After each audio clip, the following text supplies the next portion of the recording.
This is Empire Supernova, Chapter 5, El Verano Combativo, or the Puerto Rican Liberation Struggle. For this episode, we are joined by Norma Perez, who's an organizer with Call to Action on Puerto Rico based in New York City. I'd like to talk so much about the situation, broadly speaking, the political situation in Puerto Rico over the last few decades, the general state of kind of political resistance to U.S. colonialism, the state of privatization that was affecting Puerto Rico that was largely outside of the eye of most people or most kind of average workers in the U.S., specifically looking at sort of the education reform, and then talk about, sort of next steps now that Rosselló is out. What then happens from here? So there's so much to talk about. I'm very happy to once again be joined by Norma Perez, who's an organizer, as I said, with a Call to Action on Puerto Rico based in New York City. Thank you very much, Norma, for coming on the show. Thank you. Thank you for the invitation. So can you maybe just kind of bring us into first kind of what it is with regard to the ousting of the Puerto Rican governor, essentially give us a very brief rundown of the timeline of events, how it is that the kind of scandal broke with regard to his texting, his different kind of messages, his homophobic and sexist and bigoted messages, and how that then led to really a massive people's uprising. I think it's very important to realize that so much of what the governor was ousted essentially for saying are things that the U.S. president kind of says openly. And I think, there are parallels I think can be drawn here. So yeah, if you can give us just kind of a general rundown of sort of the timeline of events and what that was like for you as an organizer. Yes. I think I want to go back for, June 25th, if I'm not wrong, one of the secretary of the Department of Treasury in Puerto Rico, he was fired by the governor at that time, Rosselló, because he said that the department was corrupt and they were asking for help, for favors. And that day, that guy, it was fired. And then his son starts saying things about this chat or something that they were texting. And then after that, the June 25th, it happens like a week after or 10 days after, the telegram show up. So at the beginning of the telegram show up, what the governor and his secretary of different agencies were talking in a very, with a good relationship.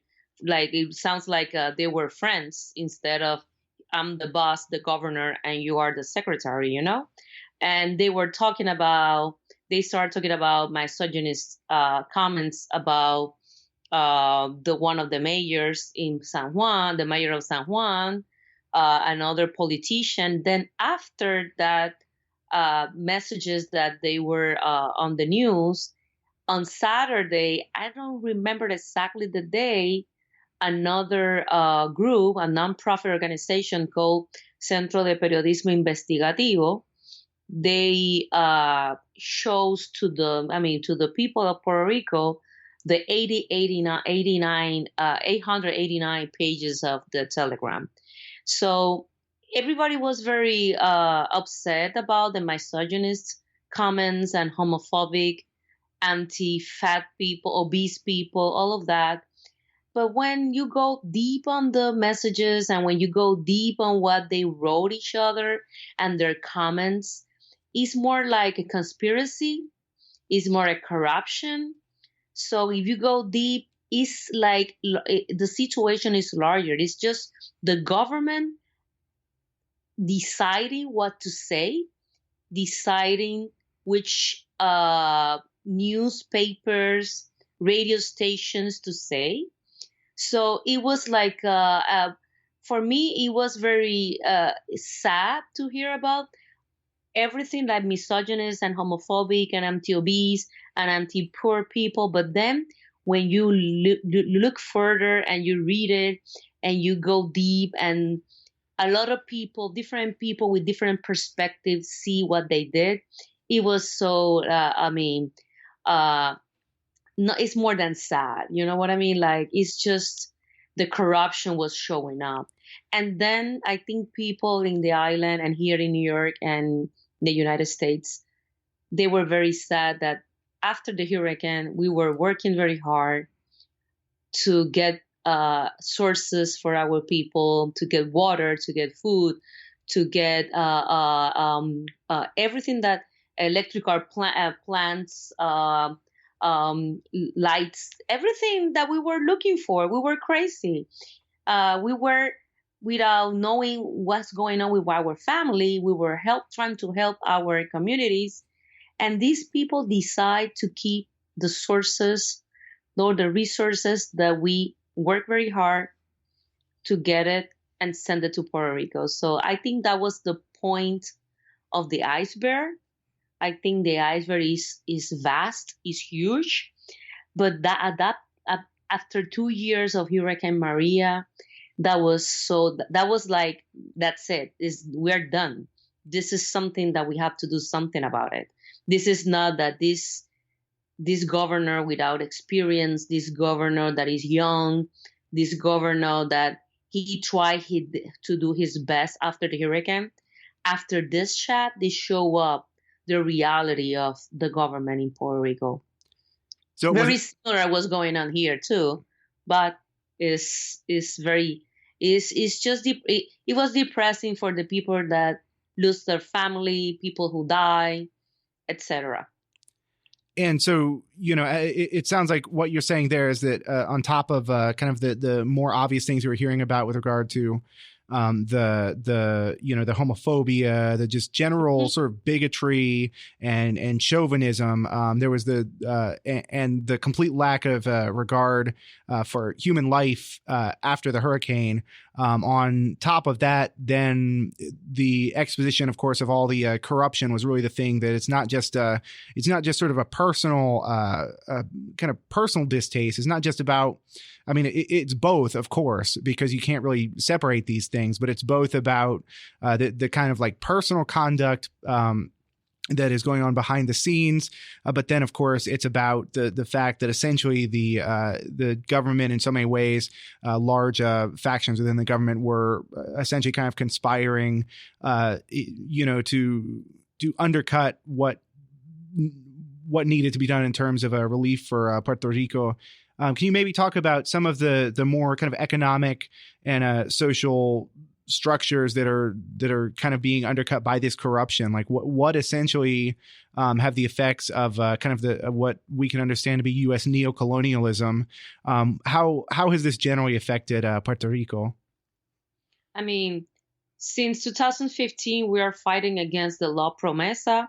Promesa law was signed before Obama left the presidency, and this governor Rosselló, he was saying he was fighting against the junta, the fiscal control board, fighting against them. He was making decisions, showing the people, in quotation mark, that he was trying to be in our side. He was not making the decisions to shut down schools, to close public health services, things like that. But the reality is that the fiscal control board they were designing, he was fighting, like it was a show of, it was a show. It was not the reality. We knew it, but he was showing to the people that he was fighting against the fiscal control board. And in this 2 years of the government,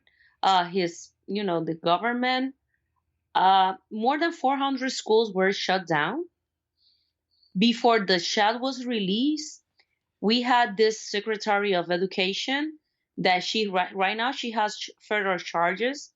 They stole, according to what they're saying in the FBI and the federal government, the conspiracy was to take more than $15 million between education and the health department.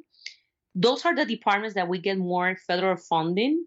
So it's not, I mean, It happened before, years ago, decades ago, and now it's happening again. She was one of the she was like a Julia Kelleher. She was the right hand of Governor Rosselló in terms of education. We stopped the charter school. We call it in Spanish charterization. So we stopped it. I was a teacher when they start saying of in Puerto Rico. I was a teacher in Puerto Rico when they start saying about the charter school. We fight back. We fought back, and we're still working on not fighting back the charters. Rosselló won that battle with Julia Kelleher, shutting down more than 300 schools. Half of them, they are trying to create charter schools. And now it looks like these charter schools, they don't have they are sending, they are giving the opportunity to corporations. They shut down schools that they were in a good shape, with good standing, with good facilities, good buildings. Everything was right. They didn't shut down the school that they have to shut it down because they argue that the population was decreasing because of the crisis and a lot of that. And we get that, but you shut down the schools that they were good. So education is one side, health is another side.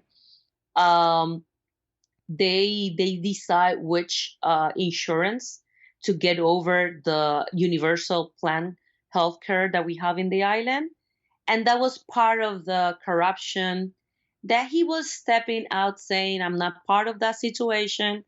This is not something that is, I'm in proud of this situation. But then less than 7 days after those federal charges against Julia Kelleher and the other person from the health department, the shots show up the reality.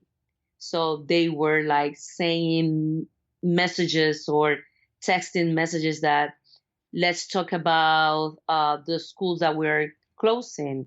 This is what we have to do together.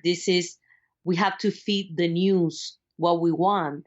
So I understand. I think we understand that that happens all the time. But was very like fresh, that with the very like without any respect, like. So I think in terms of the crisis, education and health is the worst right now. Also, elders are facing they are trying, the fiscal control board, they want to get rid of their pensions, especially for teachers and electric power workers. And they are very active right now, not only in the on the streets fighting, like in picket protests. They had a protest a couple of days ago. Like they are asking for their pension. They pay for their pensions. Why? Why do you don't want me to get my pension when we pay for that? But not only that, they are going to the Taylor Swain, which is the person that is in charge to get all the cases of Puerto Rico situation. So they are doing both sides, that they are doing the law thing with the Taylor Swain judge, and they are on the streets. I'm talking about colleagues. I'm talking about people that I know since 20 years ago, people that they retired, people that they work very hard, more than 30 years, some of them, as a teachers, doing their best, and now they want to get rid of their pension, which is not fair. That's number 3. Number 4, for sure, is going to show up right now. A lot of people is leaving the island. Before the hurricane, they started. After the hurricane, the immigration is increasing.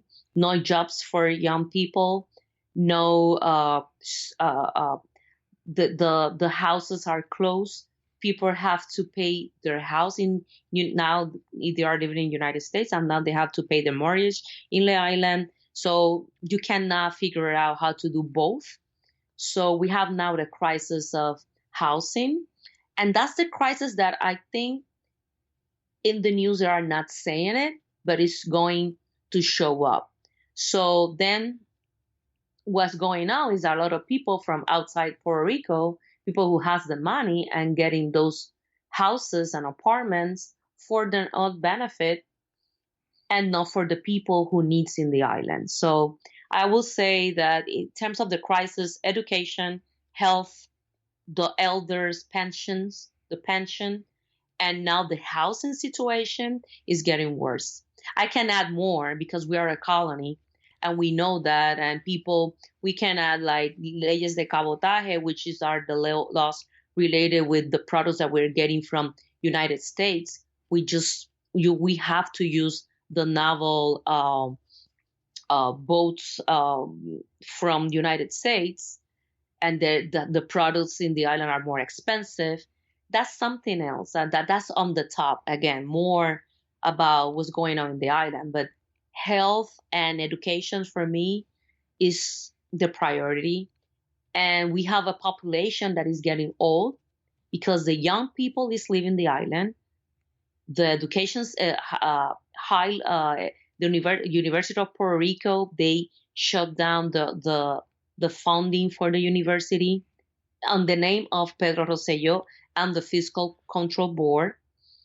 And this is the situation that we have right now. My family's there. We have to support them. My sister that is younger than me, she's 30 something. She's just looking to leave the country because there are no jobs. It's so expensive. So that's the situation that is going on. Not only after Maria. I have to say it. It's before Maria. Maria was the top of the cherry on the top of the sundae. The ice cream. That's Maria. And Maria, the good thing about Maria, even though that is not a good thing about Maria, is like Maria, it showed us to not only the United States, to the world, what's going on in the island. Because it's not only the hurricane. The hurricane was something else. We had another hurricane. The Fiscal Control Board and the economical crisis, was our first Maria. Maria is the hurricane, the natural hurricane that happens. And that combination is very sad for what's going on in the island right now. Yeah, I'd like to follow so many of these threads. I'd like to first kind of contextualize so that people can understand with regard to, again, just one of the kind of many forms of kind of privatization that's been going on, and sort of the kind of purposeful government policy, both kind of neglect and also hands-on control. Like it's kind of both, whether it's control or whether it's purposeful neglect, serves the same end. So I want to briefly kind of contextualize the so-called education reform and the privatization that happened long before Hurricane Maria, so that we can understand that since 1998, for instance, Puerto Rican government workers have not been allowed to strike officially. Illegalizing strikes doesn't really make a difference when you push people far enough, but I think that's part of what led to so much of this. And then, of course, there were new working conditions imposed in 2007 by then Governor Aníbal Acevedo Vila, with regard to especially decertifying the teachers union. So then you get the effects of deunionization in so some people have said that essentially the deunionization kind of muted the protest after Maria, after the Federacion de Maestros de Puerto Rico was essentially reduced from 40,000 members to 3,000 by 2018. In addition to the other sort of economic problems that was going on. So like this is sort of the backdrop of what essentially was going on, this and kind of a 10-year depression. So that the end result was that in 2016, for instance, 90% of public school students were low income. In 2017, nearly 200 schools were closed. Of course, by 2018, the hurricane displaced more than 347,000 students. Local communities worked together to reopen these schools, many of these schools that were closed. At which point Julia Kelleher, which you mentioned earlier, instructed teachers essentially to send the children home until the schools were quote unquote properly inspected. That itself, from my understanding, led to a scandal with regard to the inspections themselves never really had a clear outline and were being done by a group called the CSA Group, which had been contracted to do these inspections. This company has received millions to build schools with funds from the ARRA. And so then you have later on, and I'm just kind of throwing a lot out there, Kelleher meeting with Betsy DeVos later, the notorious charter school advocate. And I think it's, in many ways, it's kind of what we've seen in other cities like New Orleans, for instance. It's this privatization on steroids, and it's what's been, I think, rightfully called disaster capitalism, where you kind of purposely defund things. You allow things to be neglected, even when the communities are trying so hard with so limited resources to support these things. And so this neglect, combined with the effects of catastrophes, which themselves are amplified by climate change and whatnot, also part of this capitalist system. So then these essentially these natural disasters get used as sort of the final pretense to push this privatization scheme even farther to these kind of horrific results. And I think we had seen, and I was very, very worried about this, that Hurricane Maria would be the pretense to finally essentially allow Puerto Rico to become a totally privatized island, where all of the social services, where everything that was in the public hands would be essentially sold off, and we would see it as this kind of neoliberal hellscape. And all they were waiting for, I think, was essentially the evacuation for people to get so desperate they finally left, and then Puerto Rico was left as enough of a not entirely abandoned, but a semi-abandoned island that they could then come in and turn into this absolute capitalist, deregulated, completely privatized hellscape. I'm wondering, I've thrown a lot out there. I'm wondering if you'd like to either comment on any of that, or just generally kind of advance the conversation toward like what some of these other mechanisms control are. I'd love to talk about the Fiscal Control Board in a bit as well. I mean, what you're saying, it reminds me that I left the island in 2006. I left, I was a teacher with a permanent job. I was a chapter leader from Federacion de Maestros, Teachers Federation. We were very active. We were fighting back against not to be part of this law that you are not allowed to have a strike and all of that. It was a struggle. And after a couple of months, and then I decided to move to New York just to figure it out. Let's see what's happening. I had a kid and I have a husband, and, let's see. But that happens all the time with a lot of people. You are in need, or you want to figure out what to do next. So that happens after Aníbal Acevedo Vigá, that you mentioned. They decide, the government at that time, they decide to, for the first time in Puerto Rico's history, to have a sales tax to pay the debt, sales tax to do something about. And I remember even some Americans unions or Puerto Ricans unions under the umbrella of the American unions saying to the people, we prefer this. We want to keep our jobs. We cannot go on a strike. We want to keep our jobs.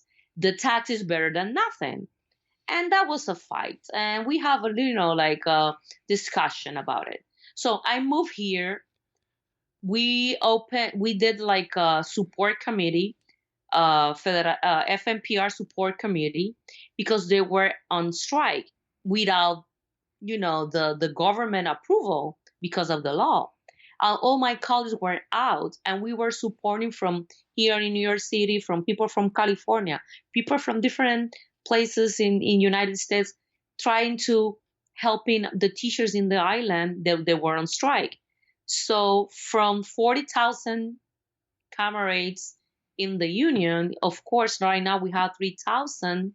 Now we have only one union, which is more pro-government union than a pro-worker union. Using for example, the union that represents the teachers right now she was given the benefit of the doubt for to Yuda Kelleher, saying that she was prepared, that she was out of the system, so she will do good for the system and all of that. And look what happened. So that's kind of the history of the corruption in the island. The not only the corruption, like I call the union busting from outside the island, which they are not allowing sometimes the people in the island to make the decision what they want, and we were right to keep the right of of have strikes, because in the island they copy everything from the U.S. They copy the laws from the mainland, they copy the laws from what they are doing here, and some people think that that's the right thing to do. So that goes right back of 2006. And after 2006, we are right now in 2019, everything changed. I think the people, and I'm going to talk about in terms of perspective of the teacher. I'm still a teacher here in New York. They still fighting back. They opened the school after the Hurricane Maria. They keep schools open right now, schools that they shut down because they decide that they don't have enough students to go there. They keep it open. They have after-school program. They had a summer camp during the summer. No one is paying for that. Just this is out of our pocket. This is us helping them. This is people from the diaspora sending some source resources like books, money, resources like I'm going to Puerto Rico, I can teach English for a week, or I can teach capoeira for 2 months. And we keeping schools, some schools in different communities that they were in good condition, open for our people in the island. So this is something that is people working on that. But this is the people that they have to have a job. These are my comrades, my friends that they have to work for their family. This is the people that they are working for different organizations, community organizations to build up the island before and after the hurricane. So it's a crisis. So people helping people, but without the resources. That's why we always building the bridge to help them in a way. It's not only about the money, it's just even the support. Like having this, for example, this interview, for sure, some of my friends, they will get excited because they know that we are sending the message. And after this disaster, after Governor Rosselló, we were saying it since day one. This is the same thing. He did what his father did with Telefónica de Puerto Rico, which was the public communication system. So he did the same. He did worse. And in if you compare both of them, he had a very corrupt government. He had another Secretary of Education. He spent times in jail, and now his son, years after 20 years, he's doing the same thing. So I'm just trying. You remind me my time there, and you remind me my time here in New York, trying to build bridges and helping my people there, and building community in the diaspora to help the people in the island. But it's go before the hurricane. Everybody's talking about the hurricane and the crisis, but the economical crisis start, and I always say the same thing, in 1952, when they sign up for a constitution that is a constitution that represents the colony. They call it Estado Libre Asociado. But if you go back and you look at what means Estado Libre Asociado, state, liberty, and associate, that doesn't make sense. And they translate as a commonwealth. But for real, we don't have a commonwealth. We are just a colony of the United States, and they are making the decisions. And we have puppets in the government. And we have now on the top of the puppet, we have a fiscal control board saying where the money goes. And this fiscal control board is the one who is putting the new governor in quotation mark, who is Pedro Pierluigi, who was the lawyer of the junta, of the fiscal control board. So I'm not going forward with the interview, but that's the like a big sequence of neocolonialism, but it's more than a colonial status. We are a colony since day one, so they don't care what's going on right now in the island. They are just saying that our government is corrupt, but the U.S. government, they have, and they are part of this corruption, allowing or accepting or keeping the colony and not allowing the people to go and move on from this status. So this is, I mean, your very, actually very good timeline remind me what's going on since 1990 somethings and why I'm part of the diaspora. And I didn't know that I will be part of the diaspora. And that happens with the majority of all Puerto Ricans. You can interview other Puerto Ricans without different perspective, without different ideology. Statehood people, pro-statehood people, pro-colony, that we have some, pro-independence like me, with different perspective. And the majority of them, if you ask them, do you notice that you became the diaspora of the Puerto Ricans? None of us decide to do that. They push us to do that. They push us to be out of our island. Because the status, the economical situation, and what's going on and what's happening since 1952. Actually, 1898. Yeah, first of all, thank you for kind of pointing out that it is indeed sort of just a colony, I guess a paleo colony, a sort of original in that colonial structure. I think so many people kind of reflexively call things neo-colonies, but in fact, the situation between the U.S. and Puerto Rico is simply old school colonialism. Yeah, I'm wondering again, to me, like my question with something like this is always why? Who is it who's benefiting essentially from causing the suffering, the long-term sort of economic and social suffering of the island? Why is this structure kind of still in place to this day? I think it's money. I mean, people in the island grew up thinking that everything that we have is because the U.S. are so good with us and they're helping us, and that's why we have housing support and support as social security, and this ignorance of this is what U.S. is giving us, which is not the truth. So the truth is that we pay for social security, we pay for FEMA, for example, we pay for everything.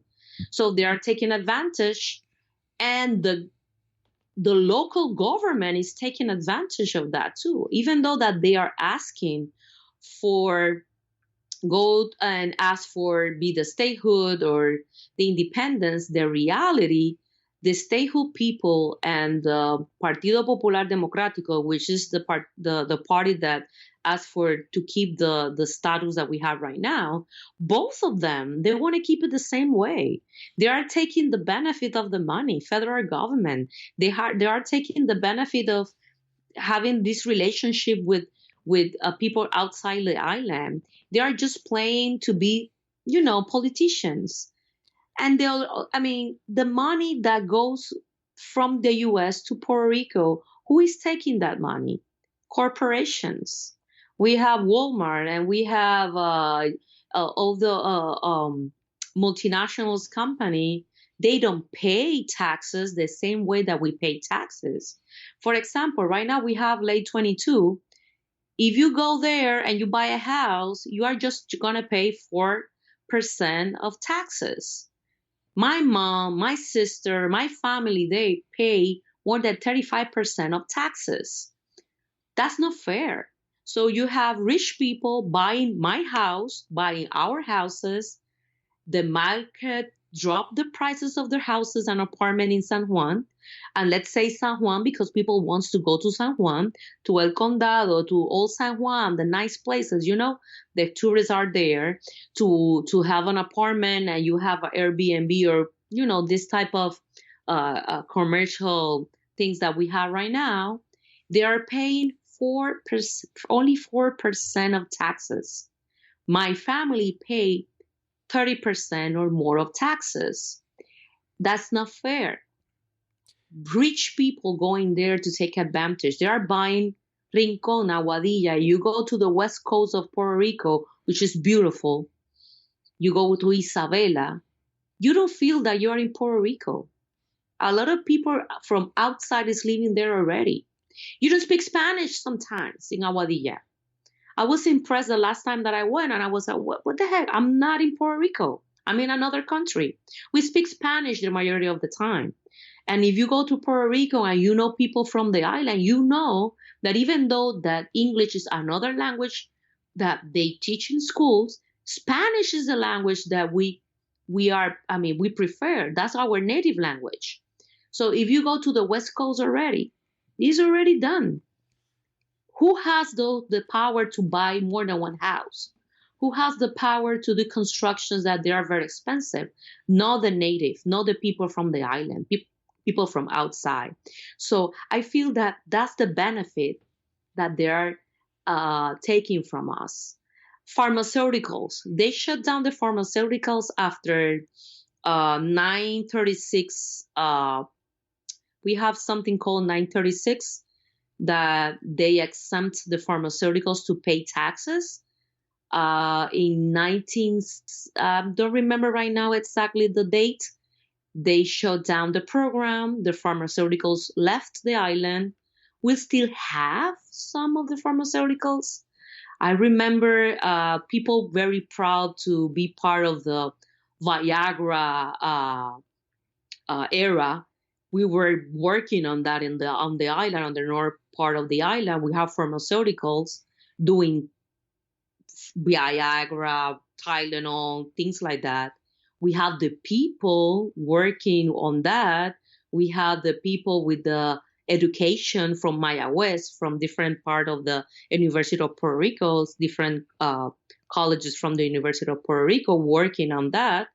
And now they left. They took advantage from us. Those industries are shut down, some of them. No one is going to open it because if you are going to open it, you have to have another, sources and the money to do that. So they took advantage of that. If you go back to the pharmaceutical era, it happens with the oil. We had the coracle on the southwest part of Puerto Rico. Same thing. They say and they believe that we are going to create a place that we are going to refine oil and send the oil to the U.S., to how they call it the mainland. What happened? They shut down. And we have, if you go southwest to Puerto Rico, very close to Peñuelas, very close to Guayanilla, you're going to see that industry full of corruption. It's shut down. No one is using it. So this is what's going on in the island. Since 1898, they are taking advantage of our products. And you can go back for more. The sugarcane industry, the coffee industry, tobacco industry, who took the benefit of that? Not the workers of Puerto Rico. No, the people who has the money. So this is the same trend. This is right now they are saying that we are moving forward to biotechnology and tourism and all of that. Who is taking the advantage? The government? The people? Who is taking the advantage? It's not us. It's the relationship, unfair relationship that we, the colony of Puerto Rico, is under control of the U.S. So we believe, and even though that some people is a minority, this is right now is not. We know people. We know that in the island that they are taking advantage, and even though that there are some people scared to be independent, I think this is the time that we're showing that we can do it, because under the US government, we are stuck. We are in the same place. What, though, do you feel like people on the ground really feel like with regard to kind of the three, like statehood or colonial status quo or independence, like where those forces kind of balanced? I'm going to be very sincere. Before Hurricane Maria, and even after a couple, right now, I feel that Puerto Ricans believe to be part of the U.S. in a certain way, or want to be a statehood, or slash stay with the status quo.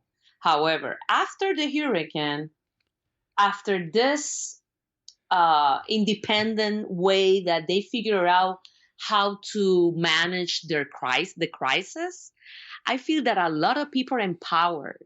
They feel empowered. And you can see it in different organizations and groups, community groups. I'm not talking about nonprofits organizations that they register as a nonprofit. No, people from communities working, doing what they have to do to survive. But now, after the hurricane, they survived the hurricane, but now they are working for their communities. Like, for example, the example of in terms of the school, they kept one school open, even though the Department of Education shut down the school.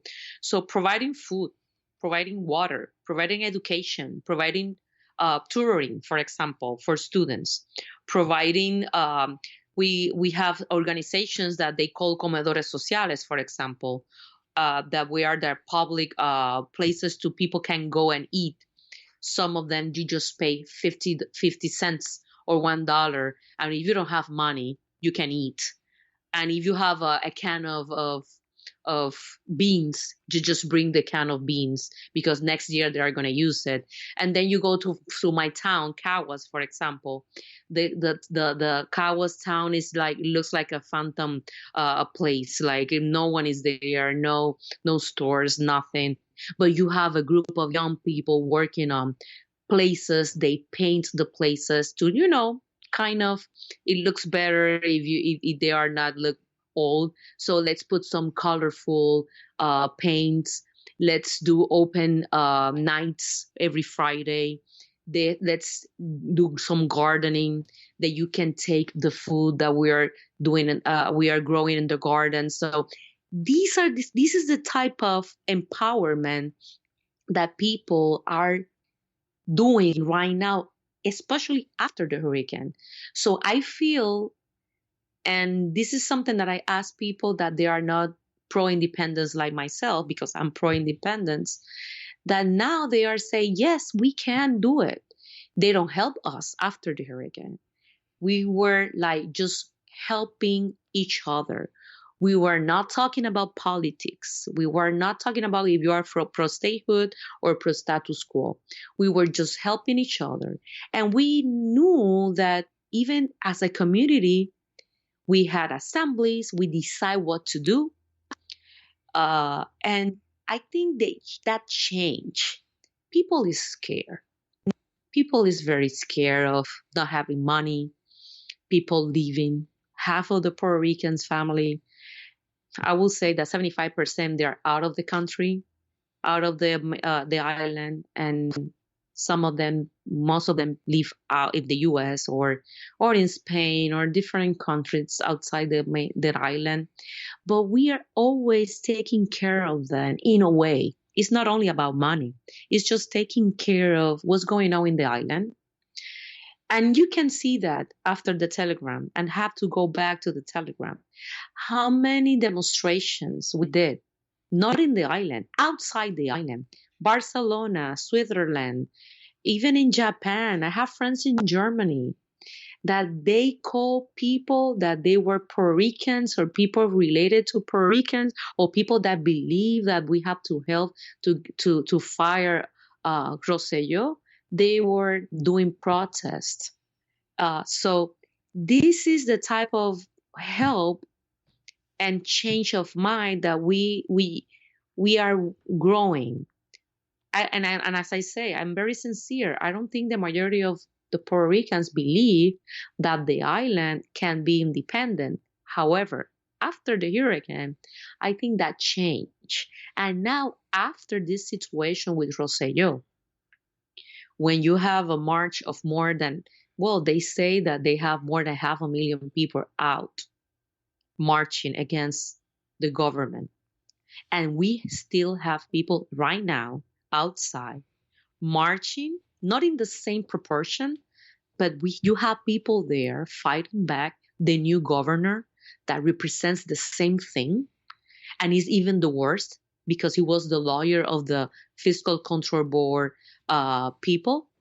They are still there. I think that changed, and that's give me hope.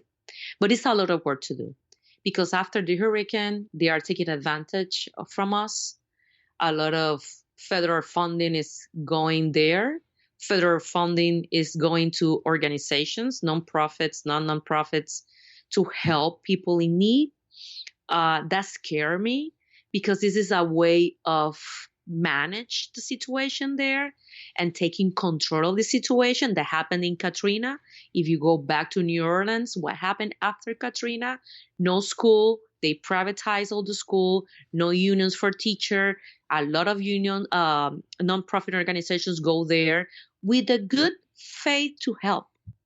But let's be very clear from where is getting the money. Who is giving the money to different nonprofit organizations? Comes from the federal government. So you have like attachment to the federal government. And that's happening right now in Puerto Rico. We have discussions about it. So I'm always saying that be careful. What is the attachment with the federal government? What is going to happen next? What happens when you don't have enough money? What is going to happen when they don't give the funding? Who is going to help you? So that's why some organizations are trying to empower themselves without the help of people of the federal government or nonprofit organizations, because that's what's happening right now. But again, going back to your question, I feel that it's changing. I think the young people is thinking about that we can do it. Well, they are not scared. And this summer, combative, I call it combative summer, verano combativo, which is better in Spanish than English. Sounds better. Yeah, definitely. Verano combativo. It's getting more, young people is more putting their hands on the work and doing the work, that's my faith. And that's what I want for the island. I have goosebumps right now because you mentioned that since day one, after the Telegram chat and all of that, the Rosselló situation, and I have to, refer to that. I have been protesting since far away 1990 somethings. My people, the people, we were always like a couple of us. When I said a couple of us, like 10 people protesting for the independence in Puerto Rico and in here in New York City, 20, 30 people, like just, we are not the majority. We knew that. Now, this summer, the first protest that we called here in New York, I was impressed because you think like people don't know what's going on in the island. People are busy. People are working. People are in college. People are doing this. People are doing that. That people is not getting this. And that was Saturday when that telegram show up. They published on the news. People Monday, a lot of people were there. When I say a lot of people, I was impressed that more than 200 Puerto Ricans and people that are not Puerto Ricans, but they know what's going on, and they were there in support, in solidarity, asking for the resign of Ricardo Rosselló. So that day for me was, oh my God, this is huge. People that don't even know me, knowing me, I know you because you was doing this or that, or your group was doing this or that, or your group did for example, we did panels about the fiscal control board, what means promesa law, and things like that. Work that we do in our own time, in our free time, quotation mark, free time that is not the free time, is the family time, what we are doing to educate Puerto Ricans, non-Puerto Ricans here in the diaspora, what's going on in the island. And they were there. So the call to action, even though that's the name of their group, it was working. It works because they were there. And then we did another protest on Wednesday, and more people show up. And then another Friday, and more people show up. And I'm like, these people are not the normal pro-independence Puerto Ricans. However, when you ask them, when you talk to them, when they show you respect, when they go back to you and say, tell me where I can contact your group or the other groups that they are planning these activities, how we can work on not only about Ricardo Rosselló. And I'm sorry that I'm saying Pedro Rosselló, that's Ricardo Rosselló's father, but I was in the 1992 graduating from high school fighting against that guy too. So I'm going back and forth with this last name Rosselló. Well, I think it's very telling in some ways, right? It's similar to the many George Bushes we've had, for instance. Exactly, George Bush and the other Bush. So we go back and forth. This family tradition to keeping us under control, which that's what the way that I see it. They are keeping us under control, under their own control. So people going back to the protest, people going and talk to my colleagues, my comrades, asking for more information, because we were very clear on this protest. We are pro-independence.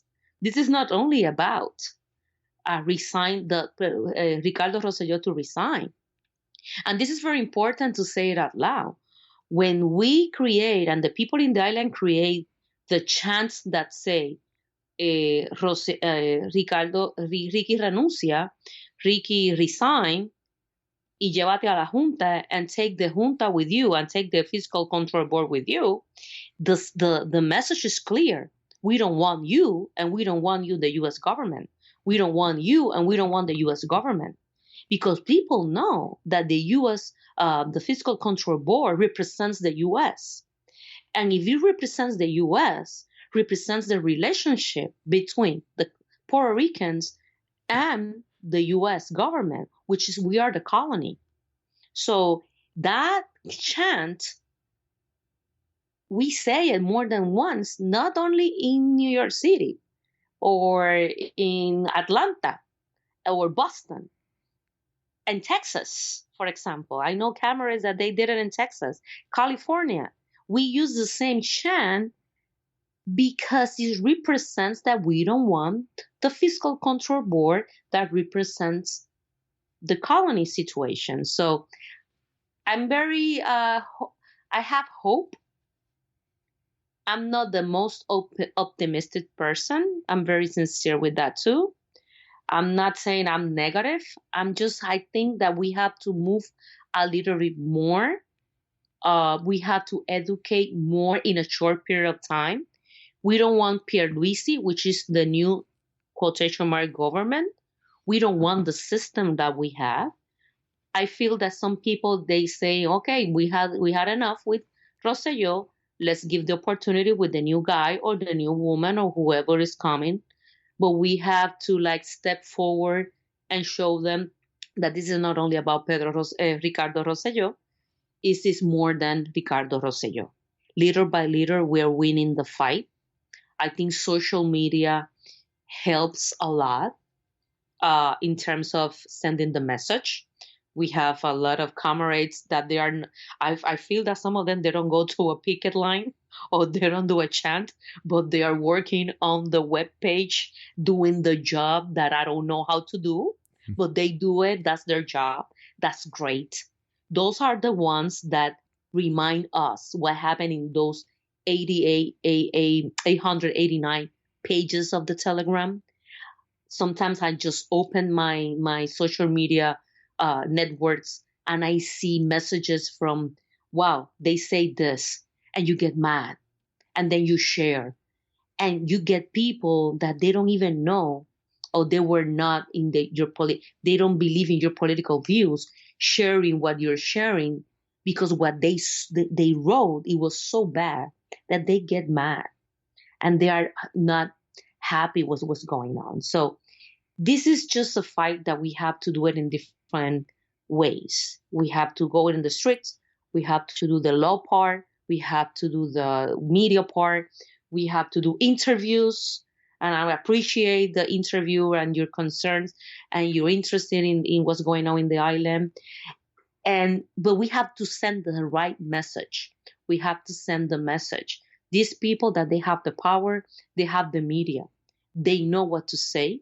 They know where to go. And it's interesting how they go to the main media TV stations to talk about in the name of the people of Puerto Rico, when they don't represent the people of Puerto Rico. They represent the oligarchy, the people from the United States, and the people in Puerto Rico that wants to keep the status quo or prefer the statehood, but in the meantime, they want the status quo. So this is something that I feel is changing. I'm hopeful. I'm optimistic about it. I'm very happy that see very young people saying what they want, saying that they don't want to leave the island. They want to fight the island. And not only the young people, the elders, the people that they are losing everything right now, that they don't have the pension. They don't have good health insurance. They don't, even their houses, they are not paying sometimes their mortgage, or they still paying their mortgage without a good salary to pay it. Those are the ones who are fighting. And that gap, young and elders fighting for the country, that's giving me a lot of hope. You have been listening to Empire Supernova. If you would like to hear more of our podcast, you can find us on patreon.com/Empire Supernova. You can also find further analysis from me, Brian Griffith, on Facebook and Twitter at People's Radio ATX. Empire Supernova originates out of Austin, Texas, and is now entering its second season, made possible by listeners like you. Please consider becoming a supporter today, and thank you for listening.